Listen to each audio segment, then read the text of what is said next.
Ikalima ng Abril ngayon ay Walk to Work Day. Simple lang ang ibig sabihin, binibigyan natin ng importansya ang araw na ito sa paglalakad papunta sa ating mga pinagtatrabahuan. O kung hindi, kahit ilang minutong paglalakad para sa pagdiriwang ngayon. Ginawa at itinaguyod ng Prevention Magazine ang araw na ito noong 2004 sa pagsisikap na mabigyan ang mga mambabasa nito ng hindi lamang impormasyon kundi mga malikhaing estratehiya upang mapabuti ang kanilang kalusugan at kalidad ng kanilang buhay.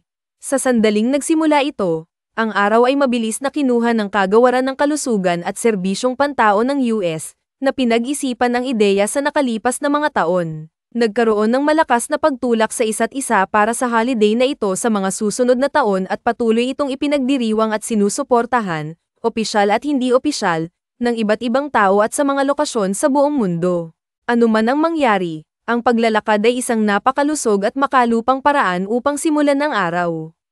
At, sana, ito ay maging isang ugali na ginagawa isang beses sa isang buwan, isang beses sa isang linggo o kahit na araw-araw.